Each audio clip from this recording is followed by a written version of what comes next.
Podcast City Network.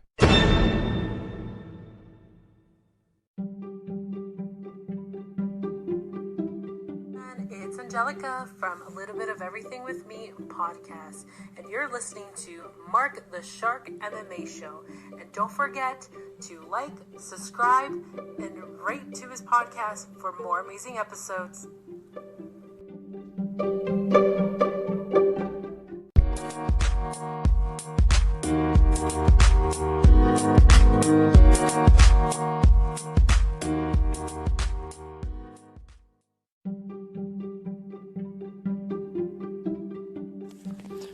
All right, guys, I just want to make a quick announcement.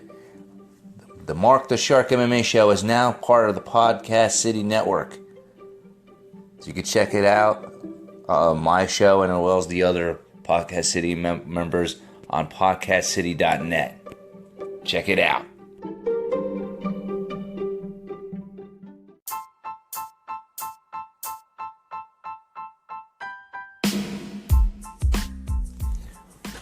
Hi everyone, I am your host, Marc the Shark Ritordo, and welcome to the Marc the Shark MMA show, where every week we talk about the wonderful sport of MMA.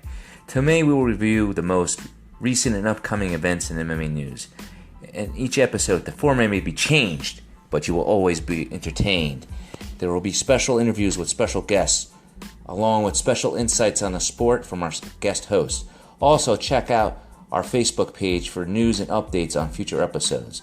Also, we appreciate donations from our listeners to keep our podcast up and running. You can make a donation by clicking on the Click the Support button found at anchor.fm/Marc the Shark MMA show. And that's Marc spelled with a C and not a K. We are also looking for guests who want to be on the show and sponsors who want to advertise their product and brand on the show. For more information, contact me on the Marc the Shark MMA show Facebook page. Also, for a plug-in, if you're looking for a good action, thriller, suspense novel, check out a book called The Cabal, The Saga Begins. You can find it on both Barnes & Noble and Amazon.com. It is available in paperback, Kindle, and audiobooks format on Amazon.com. The paperback version only on BarnesandNoble.com, and the hardcover version is only available at www.retordofamilybooks.com. For a good book for your kid to read, check out I Am a Survivor or Invisible Girl, written by a little 11-year-old girl by the name of Christina Ritordo. She has her books in Kindle and audiobook format and paperback format on Amazon.com and paperback format on both Amazon.com and BarnesandNoble.com. And the hardcover version is only available at www.retordofamilybooks.com. Okay, everyone, keep on listening. We'll be back shortly after this break.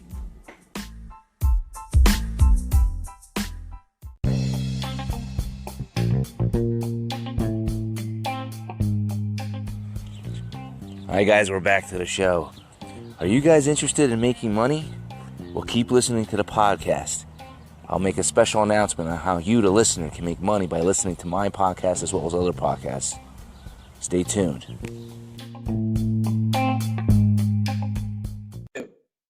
Alright guys, we're back on the show, and today we got a very special guest.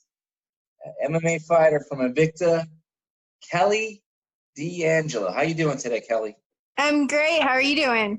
Good. Where are you located? I am in St. Louis, Missouri. Oh, okay. Yeah, I'm over here in Jersey. How is it over there? You guys are like an hour behind, right? Yes. That's why, like, the whole Eastern time thing, I had to think about it and, like, figure out where I'd be at that Eastern time, and yeah. Yeah, that whole time zone thing throws everybody off. You have to kind of coordinate it. So, how did you get into the martial arts? Well, I'm a full-time firefighter, and when I moved to St. Louis, one of my coworkers in EMS took me to an event called Guns and Hoses, where cops box firefighters. And it's a charity event. All the proceeds go to families that have had, loved ones die in the field, and kind of it even helps kids through college and stuff who's lost parents as first responders. And So it was a really cool thing to even think about being a part of. But I went to it one year and was like, that would be awesome. I'd love to do that. And turns out the chief that for the department I was volunteering, I was like, I know where you can go start training. So I was like, all right, sure, I'll try boxing. And did, I think, 4 or 5 charity events for that. And I had a coach that kind of was like, hey, have you ever thought about jujitsu and wrestling? And I didn't know what he was talking about at the time, but he's like, we're going to go to a gym and try it out, see how you do. And I did pretty good. So he's like, I really think you should try MMA. And it just kind of snowballed from there. And I fell in love with all of it. Ah, that's interesting. So you're a firefighter. I'm assuming that's a paid Yep. position, right? Because here in Jersey, Yep. only certain cities do the firefighters actually get paid. A lot of it's volunteer. So, Well, I actually, yeah, the town I grew up in was a pretty small town, and it was only volunteer there. So I moved to St. Louis to become a full-time firefighter. So I'm a full-time firefighter paramedic. okay. Now, how many fights did you have as an amateur before you got into Invicta? You're with Invicta now, right? You're still 5 with them? boxing. Yeah. Yeah. So amateur 5 boxing and then 5 MMA. Oh, wow. Okay. Now, am I wrong, but is Invicta the only organization that has female MMA fighters? That has female or all female? All female. Yes. Yeah, I'm pretty sure they're the only one that is an all-female promotion, and it's pretty cool because they think of just about everything. Like they even arrange for a girl to come to all our rooms and braid our hair for the fight. Oh, I actually think that's so cool. Like I mean, I don't know who I think I forget who the owner is, but I kind of remember looking at it a few years ago, and I thought that was pretty cool. How there's an organization just for women. Because back in the day, I mean, I think Strike Force had a little bit. I don't remember when Invicta started. I think it might have been actually before Strike Force, and then Bellator was trying to do a little bit, but they never really stuck with it. To the way that the owner of Invicta. Who's the owner of Invicta? Do you know? Shannon Knapp is the main lady for Invicta, and it really most of the veteran female fighters have at some point fought on Invicta or pretty much made their career through Invicta. So yeah, a lot of them, like Chris Cyborg, right? I think the only one who didn't fight on there was Ronda Rousey. Yeah, honestly, I think she's like the only one I can think of off the top of my head. What about Misha Tate? Did she fight Invicta? I think she did have a fight with him, a fight or a couple fights with Invicta. And what about Gina Cabrera? Did she have one? Gina did. Kat Zingano did. Yeah, I think just about everybody has participated in Invicta or been signed or pretty much made their whole foundation through Invicta. Now, it often makes me wonder why there hasn't been another organization trying to tap into that market. Because I think it's like very niched because it's just all women. And I got to give women credit because I actually sometimes when I watch a UFC event, I actually sometimes, like when, let's say, the women are the co-main event, I actually sometimes get more excited about the women's co-main event than the men's main event. It's because, I think women are just more, I think you guys are more exciting. I think it's because I think mentality, I don't know if it's they think that they have to prove more. I think that might have been something like definitely a factor like a few years ago. I don't know what it is now, but it just seems like the women tend to bang more. You know, they have no issue going in there and throwing leather and letting it all hang out. Whereas I think some of the men hold back a little bit. Maybe it's just we have pent up stuff we got to get out. I'm not sure, but I mean, it's definitely usually more aggressive with the girls, and a lot of my buddies from the firehouse and stuff, the first time they've watched an Invicta card, they're like way more interested in MMA than they were previously, just because they really do just put on a really good, like, somebody's gonna bleed on the card, somebody's probably gonna get TKO'd or knocked out. Like, it's usually a pretty eventful card with the Invicta and stuff being an all-female card. Like, it's, I mean, I think that this last card, the one I was on, I'm pretty sure one of the girls like broke her ankle. Somebody in the crowd said they thought when they took her out, there was like bone showing. So, I mean, we go in there and we're like ready to kill. Yeah, I find that very interesting. Now, you're like what, 4-1 now in Invicta? In Invicta itself, I am 2-1. Okay. Now, how many, like, I mean, your goal is to become the champ, right? That's like everybody's goal if they're, fighting professionally. Like, how many fights do you think you have to get to be like, all right, I deserve the title shot? It's really hard with atomweight because it is like, it's not a very big division, and I feel like they just kind of pull, like, one of the girls they had on the card this round, I never even really heard of her before, but she's supposed to be a pretty good contender for the atomweight belt. So, I mean, with the girls we have now in there, I would think, I mean, I don't know why I'd have to have more than like 2 more fights before I could be a contender, if not sooner. Yeah, because if the pool's that small, I would think you would be able to fight quicker, right? Yeah. Yeah. But it's also kind of hard to get fights as an atomweight for some reason. Like, I don't know why. I guess there's not that. Well, I would think there wouldn't be that many women at that weight division. I mean, there's not that many, but for some reason, some girls kind of pick and choose. I've had some girls turn me down, and I don't know if I don't really know what's going on with that, but it seems a lot harder to get a fight at atomweight than it was at strawweight. So now, is Invicta is mostly just shown on UFC Fight Pass, right? yes. Does that mean that the UFC owns them, or is Invicta still owned by the original owner and they just pay the UFC a fee to stream their fights and help promote? The way we always were kind of explained is, I don't know if the best way to put it is like it's a sister promotion, but kind of like that. Okay. Now, do you see yourself, like, do you have like an exclusive contract? Like, you got to do like a couple, 3 or 4 fights with Invicta before you go anywhere else? Like, how does that work for you? I have a contract with them right now. It's actually coming up. So I don't know what we're gonna do. They haven't contacted me or anything. Okay. But they have, like, even when you're contracted with them, they have a pretty open contract. So if you get an opportunity, Risen or, another promotion, as long as you tell them and, it doesn't interfere with anything they're trying to put together, then they're usually pretty good about letting you fight on other promotions. Interesting.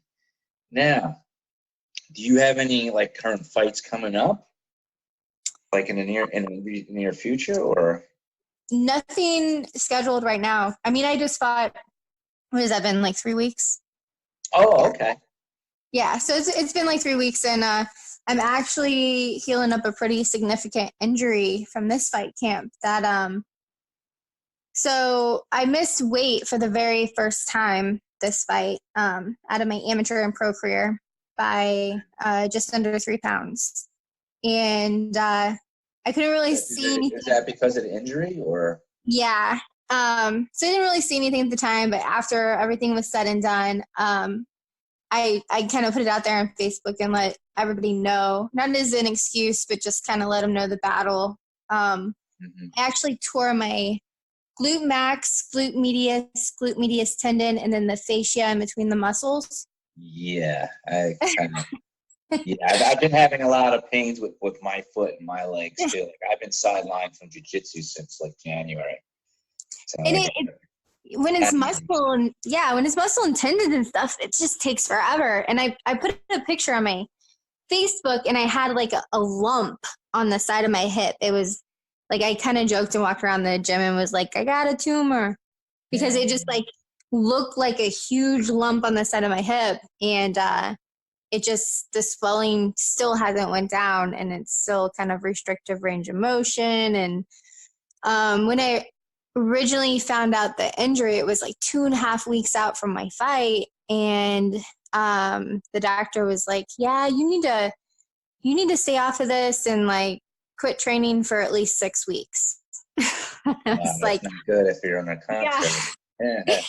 So I'm like, I'm fighting in 2.5. So how about you get me through that? And we'll work on some recovery after that. So my usual cardio, I run. And I couldn't run.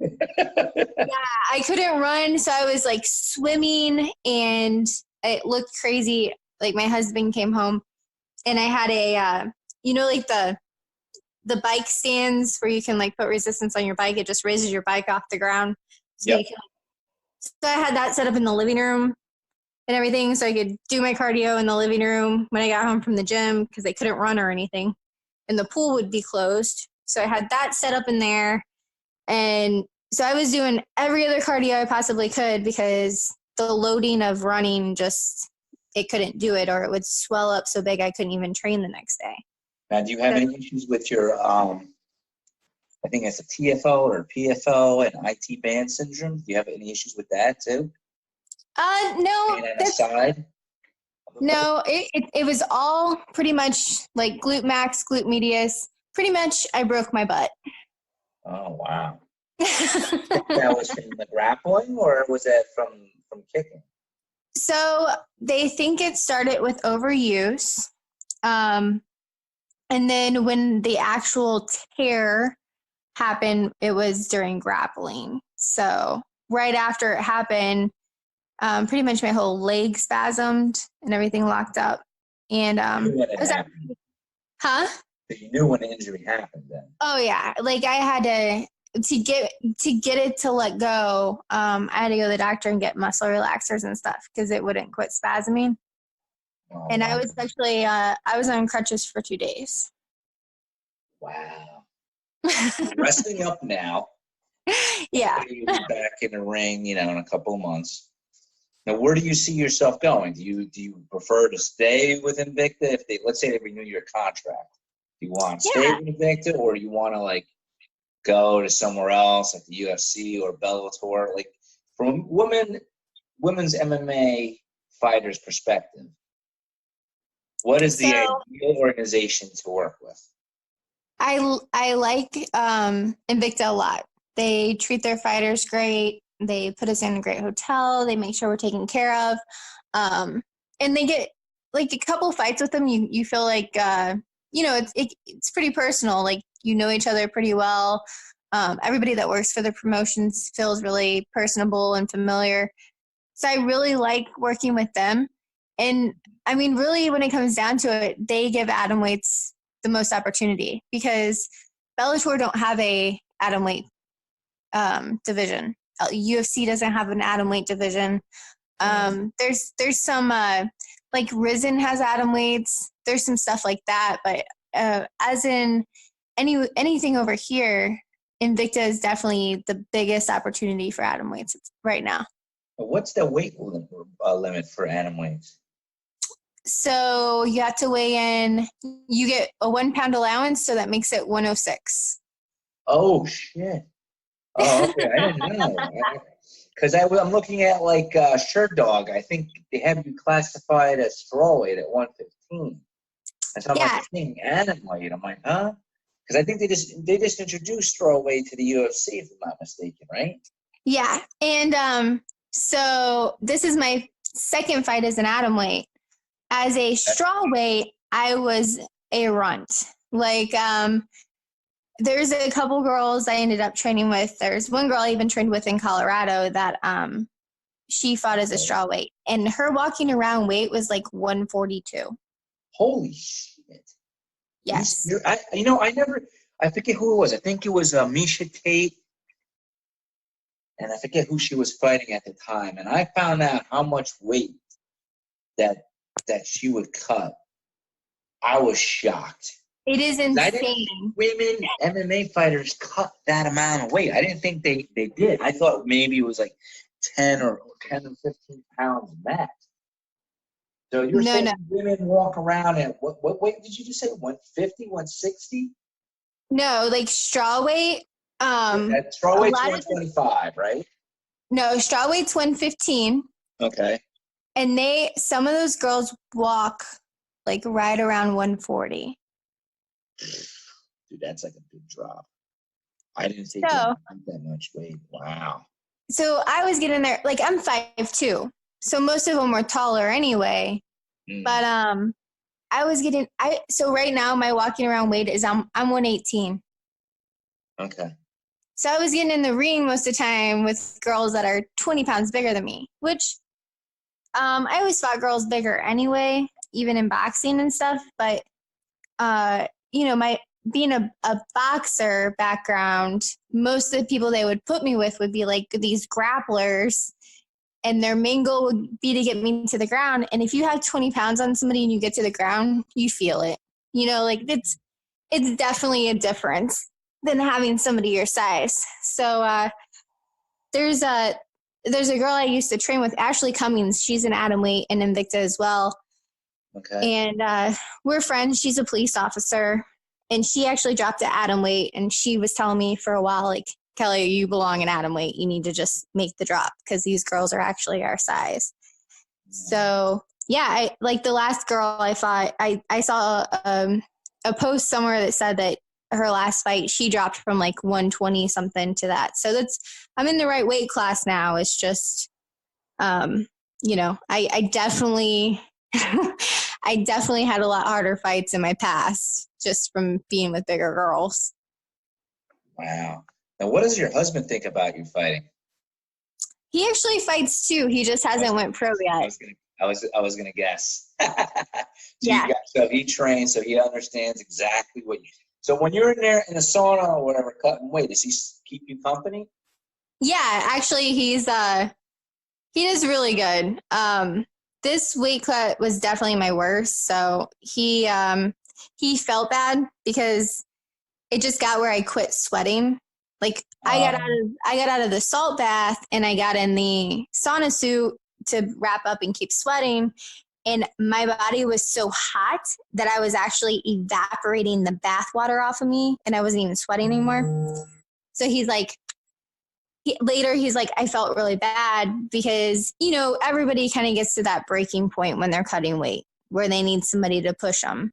And he's like, I was trying to push you, but you were just, you couldn't do it. So he felt kind of bad about it, but he gets it. I couldn't imagine going through a fight camp without, with somebody who don't understand everything throughout the fight camp, like the emotional roller coaster and what your body goes through and meal prep. And you can't go to social events because you don't want to end up like eating shit that, puts you off track. Yeah. I remember when I used to cut weight for jiu-jitsu tournaments, my wife would always have these like family events and I would like just die, trying to cut weight. And people never get it. And then it's like the one time they actually take me to a restaurant that I wanted, like the type of food I want to eat too. But meanwhile, like the other times I'm cutting weight, they take me to other restaurants that I don't like. You guys do this, piss me off, Yeah. Or there's a family member that's like, oh, come on, one bite's not going to hurt you. And I'm like, they don't know. Yep. They don't know. Now, as a female fighter, are there like, where do you train? Like, do you have like to go to like different places to train with women specifically? I'm assuming at some point you still got to train with guys because there's probably not many female fighters. But I'm the only girl female fighter out of my gym. We have a few jiu-jitsu girls that are great for me, and then so I'm out of St. Charles MMA. Okay. And we have Arnold Brazilian Jiu-Jitsu, and they have a girl my size. She's fought on Bellator actually, Dakota Zimmerman. Okay. So like me and her will work together, but in my gym I'm the only female, which I don't mind. Sometimes it's not even the female thing. It's just every once in a while it'd be nice to have somebody your size. So most girls never.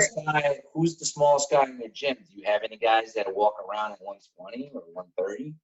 Yeah, we have a couple. And if they're there, they'll usually be my partners. But honestly, my husband, a lot of times, he's like 152. A lot of times he'll be the smallest guy. But we have a couple of shorter guys that's, you know, even if they're bigger, if they're shorter, a lot of times they're better for me. I don't know if you know who Josh Sampo is. No. Okay, well, he's been around for a while, and he's usually one of my better partners. So, and he's pretty intense. His main background is wrestling, so he's just one of those grinder guys. But you know, I have guys in my gym that are perfect partners for me. And honestly, when you get in there with these girls, then they like hit you or try to hold you down, you're like, well, this isn't so bad because I'm used to a guy that's 20, 30 pounds bigger than me doing the same shit to me, and it's way worse than this. So I guess in some respects it's advantageous, right? Because you're used to walking out with a guy that's stronger than, physically stronger than you as compared to your opponent. That's interesting. That's interesting. Do you have any kids yet or no? Because I know you just married. Oh, no. Just three dogs. I think we're up to 13 chickens, 4 ducks. That's all I'm sticking with right now. Wow. I thought I had a lot of pets. I got 2 cats and a dog. Wow, you got me beat. Wow. That's interesting. So you're thinking of staying with Invicta and then hopefully get your opportunity to fight for the belt. Do you see yourself fighting for like how much longer before you think you could retire? Are you going to be like Randy Couture doing it into your 40s, or you have like a set goal in mind? Like, if I don't get to become the champ in like 2 years, I'm done. Like, what are your goals in the sport of MMA? See, I feel like so many people put a timeline on things, and honestly, I get shit a lot. I'm 32, and you have no idea how many family functions I go to, and they're like, isn't it about time you guys settle down and start having kids? And, and I just feel like a lot of people put timelines on themselves for stuff. Like, the world isn't like that anymore. It's not 1970. And, I can't have a kid and come back to this at this point. Like, it would be way harder. So, me and my husband's talked about it a lot. I enjoy this. That's the thing. Like, it's not a job. It's not a like, I have to show up and do this. I enjoy it. Like, every part of it. I enjoy the fight camp. I enjoy training whenever I'm not in fight camp and just going and hanging out to the gym right now, even when I'm injured.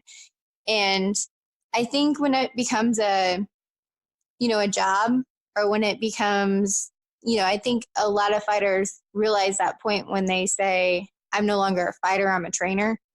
I think it's going to take that, because I'm going to go as far with this, and I'm going to keep going and pushing for as long as my body will take it, or until I decide, you know what, I think this is it. I'm going to start training other people or something like that. Yeah. You got to do what you got to do, right? You only live once. Exactly. One step at a time. Like, between fighting and firefighting, hell, I never know when that's going to be. So I might as well be doing what I want when I go. Exactly. Now, so when you got into MMA, you kind of didn't know about it. But once you got into the sport of MMA, competing yourself, do you find yourself watching the sport more closely now? Like, checking out other female fighters? And if you do, is there any particular fighter that you said, oh, I want to be like her, or maybe not be like her, like, say, like, maybe like copy her style, or maybe you like certain things that she does and you like to add it to your game? What are your thoughts on that?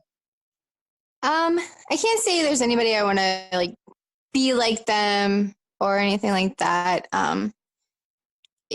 A lot of these, I always notice too, like something happens really awesome on a UFC card, and you'll see people trying it at gyms like the next week.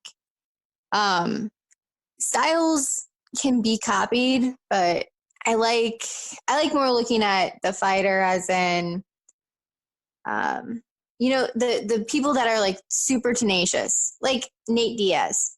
Yeah. It's not that he has this crazy style. He's just crazy. He's just super tenacious. He just does what he feels like doing in the moment. And those are the fighters I really like. Or people like, Holly Holm. She's just built herself from the ground up. I mean, she started with boxing, so we have the same background. Mm-hmm. But I mean, she doesn't do the crazy image stuff on Instagram or anything like that. She just enjoys the sport too, and just goes out there, fights, have a good time, and when she's ready to be done, she'll be done. Okay. So I can't say there's like a certain person or a certain style I go for, or somebody I particularly follow, but I definitely study it a lot more and try to add as much different style as I possibly can. What about the former champ, Chris Cyborg? Did you see that fight with Amanda Nunes? Yes. Now, before the event actually happened and she got knocked out, who did you think was going to win that fight? So the crazy thing is she did exactly what I said she would have to do to win. And it was, she's going to have to go out there, balls to the wall for like the first 30 seconds to a minute and just throw everything she had at her and hope that something happens. So you thought that Amanda was going to win going into that fight? I thought if she was going to win, she was definitely going to have to do it in the first couple minutes. But if it would have went past that, I definitely wasn't counting on her going to win. I thought Cyborg would have it. So you didn't have it in. All right. So you're kind of like not picking, but picking. You're like, if it goes past a certain round, I thought Cyborg was going to win that. But no. She just could have a lot of wear and tear on her by now. I knew if it went past the first round, Cyborg would have it. But if Amanda could do something in the first couple minutes, I thought she'd have it. And I mean, that's what she did. She came out. I think Cyborg was even overwhelmed. Like, I don't even think she knew what to do for like those first couple minutes when she is thrown like that. I don't think she's been hit that hard. Yeah. Yeah, it's true. Usually she just plows through people, right? Well, pretty much everything Nunes throws is an overhand. So.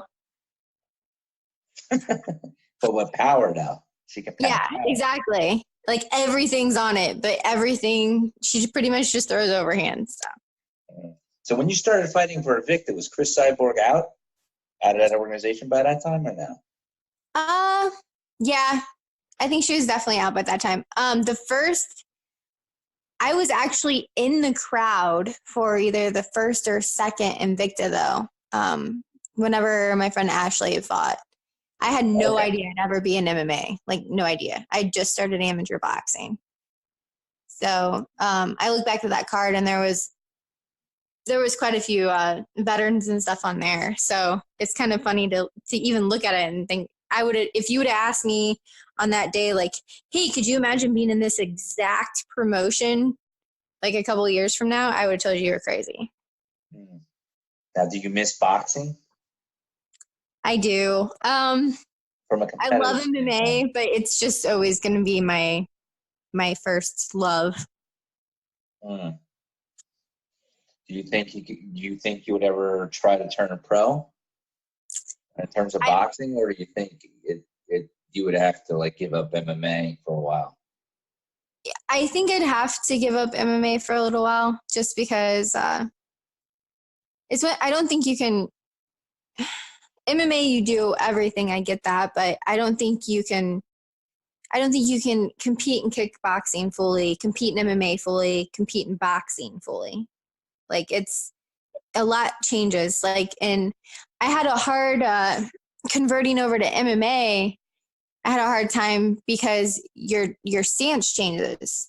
A boxer, you're like really you're really sideways, your legs out there, you know. And when I started MMA, people would just take out my front leg constantly. Yep. Because of how my stance was. So, you know, you change so much to have to try to go back and forth with that. I think it's really hard. Yeah. Did you watch any of those bare knuckle matches? Yes, and my name has gotten thrown out there quite a few times for those. And I would actually probably do it. But the promoter, so we went back and forth on Facebook, and he said the smallest he could get would be a 115er, and that would probably even be hard. So I'm hoping in like the next year or so, if they can give me a 105er for it, I think I'd definitely do it. Yeah, I've been watching a little bit of it. You had a couple guys from the UFC in there, like Joe Riggs and Chris Lehman, whatever his name was, Lehman, the Crippler, whatever he called himself. Yeah, so that, and you had Connor's buddy over there, who I think knocked out that guy that used to box. The Russian guy? Yeah. Yeah. I think he got knocked out, if I'm not mistaken. Yeah. Now, do you compete in jiu-jitsu at all, or you just train jiu-jitsu just for MMA? I've done a couple competitions. One of my coaches is wanting me to do there's a Chicago competition coming up. Okay.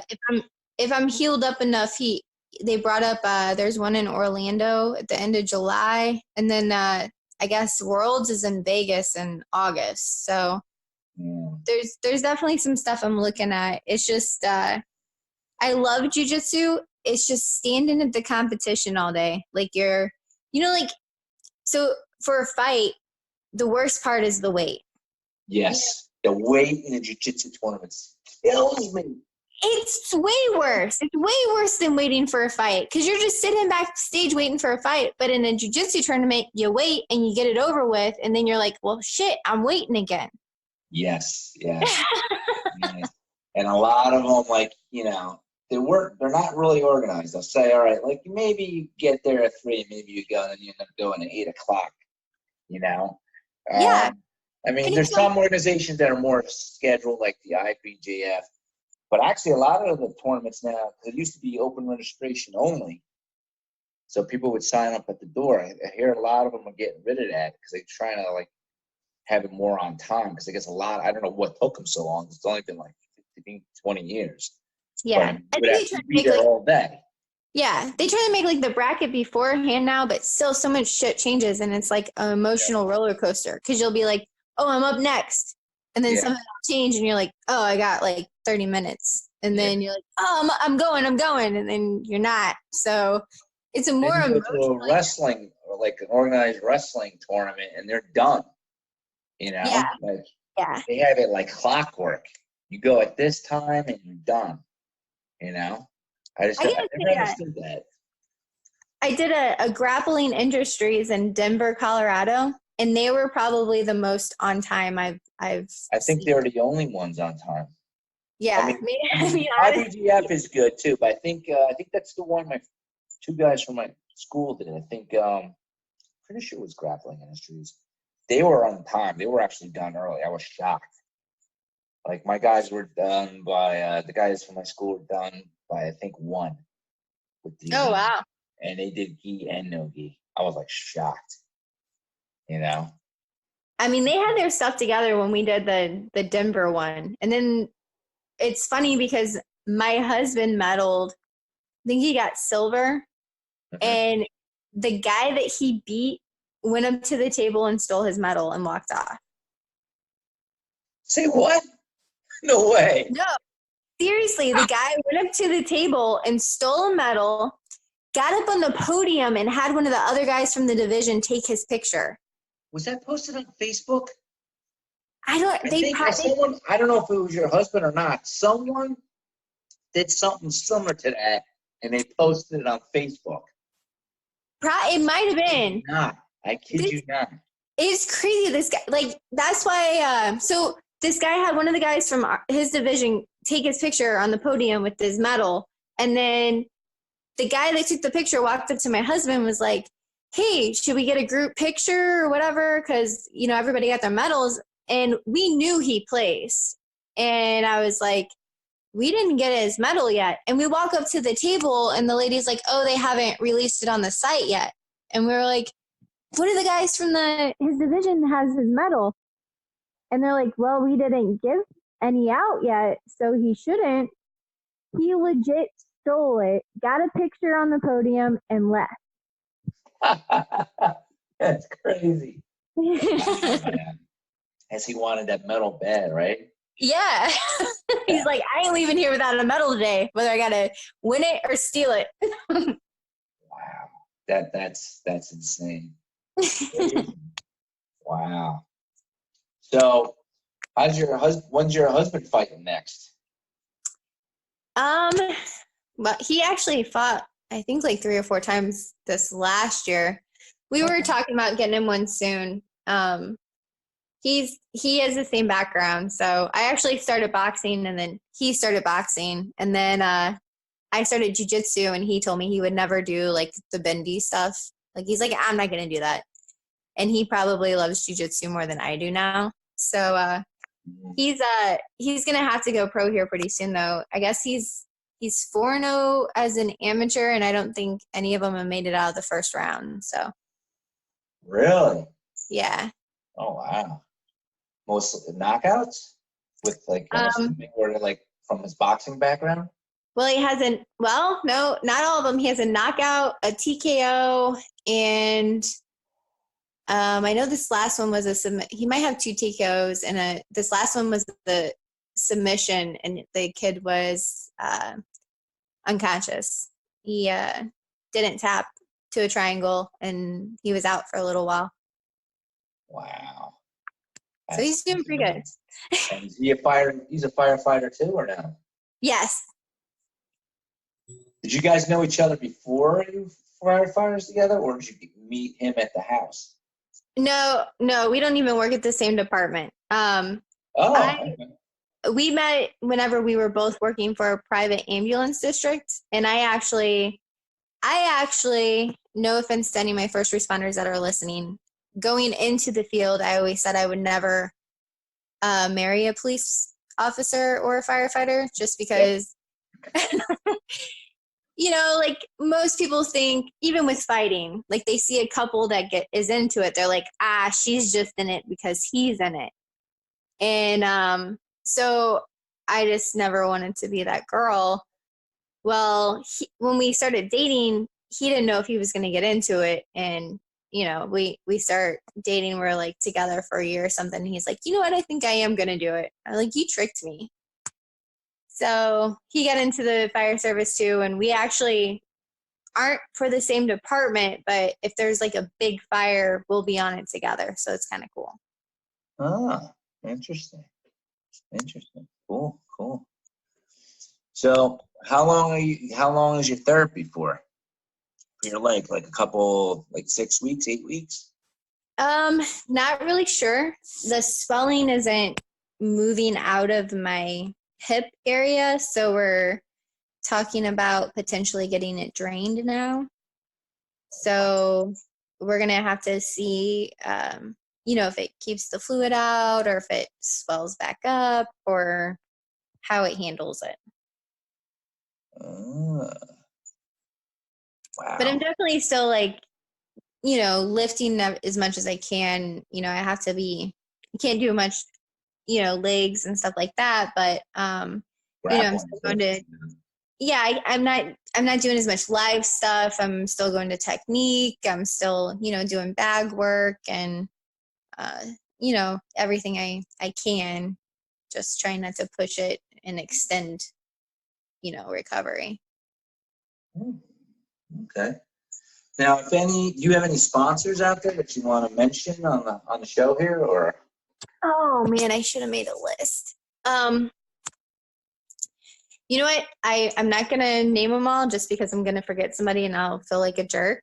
So I'm gonna say to go to my Facebook page, Kelly Andy Angelo, or my Instagram, Kelly at Kelly A. D'Angelo, or Twitter, Kelly A. D'Angelo. And I have them all over my social media. All of my sponsors are people that I really believe in, what they're doing, what kind of business they're starting, what they're trying to support. I obviously have a full-time career. So sponsors help out a lot, especially like fighters we don't make anything fighting. I'm just doing it because I love it and kind of want to get a good message out there with it. So I'm trying to help my sponsors as much as they're trying to help me. And I don't take anybody on as a sponsor unless I really believe what they're doing. So make sure everybody goes and checks out their pages and follows them and supports them as well. Okay. And I'll make sure to have all your social media links on the description of this particular episode. And it was great having you on the show. Hopefully you'll heal up soon. And when you do, hit me on Facebook and let me know when your next fight is. And then we could have you back, maybe like a week before to help you promote your fight. It was a great pleasure having you on the show. And good luck to you. Thank you. Thank you for having me, and I'll keep in contact for sure. All righty. All right, guys, we'll be back after this short break.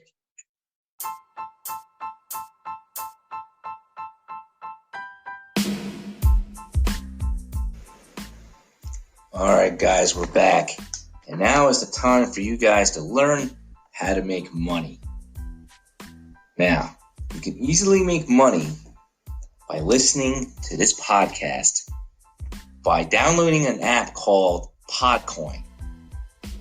Either your Android phone or your tablet or your iPhone or your tablet. And it's fairly simple. For each podcast that you listen to, you earn points, and then you can redeem those points for either Amazon or Starbucks, or you can even donate it to charity. Now, by listening to my podcast and using this special promo code called MMA Show, that's the promo code MMA Show, you will get 300 Podcoins just for signing up and using my code. Again, it's MMA Show, and the app is called Podcoin.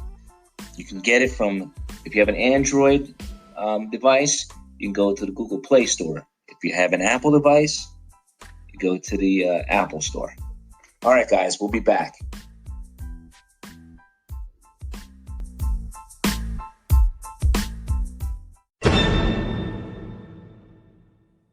Hey fans, here at Podcast City Network, we have a lot of great shows on all of our great social media outlets. PodcastCity.net. Facebook.com/Podcast City Network. Hit that thumbs up. You can send a tweet to Podcast City Network on Twitter at Podcast City Net. Only on Podcast City Network.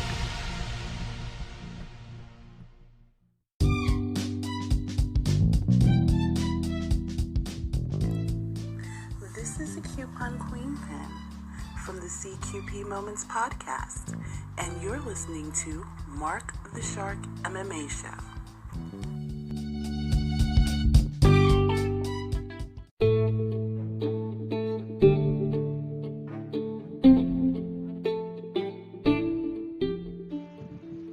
All right, guys, this is Marc the Shark Retorto, letting you know that you can visit my website, www.markthesharkmmashow.com. You can get our podcast episodes on there, and you can also shop the swag. Get your hoodies, get your t-shirts, get your hats. It's all on there for both men and women. We do not discriminate. Go out there and check it out. www.markthesharkmmashow.com.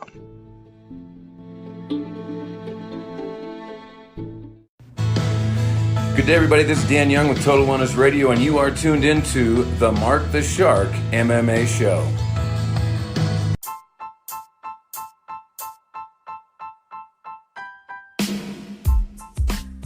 All right, guys, we're back to the show. This is Marc. And to all the listeners out there, we'd appreciate it if you make a small contribution to keep the podcast going. All you have to do is go to anchor.fm Mark the Shark MMA Show and click on the support this podcast button. And it's Mark with a C and not a K. Again, it's anchor.fm /Mark the Shark MMA Show.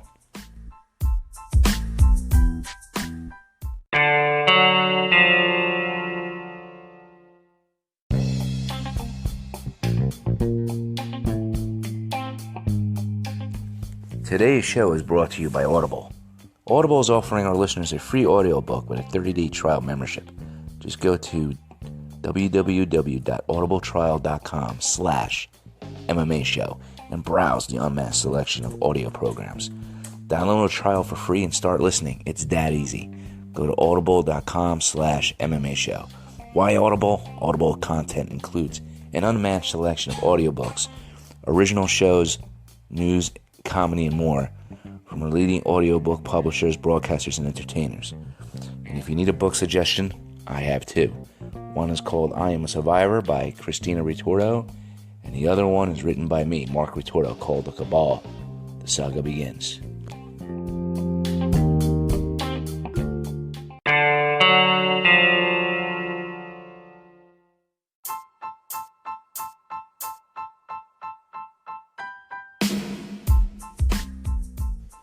All right, guys, we're at the end of our show. This is Marc Ritordo. I'm signing off. And don't forget to follow us on our Facebook page.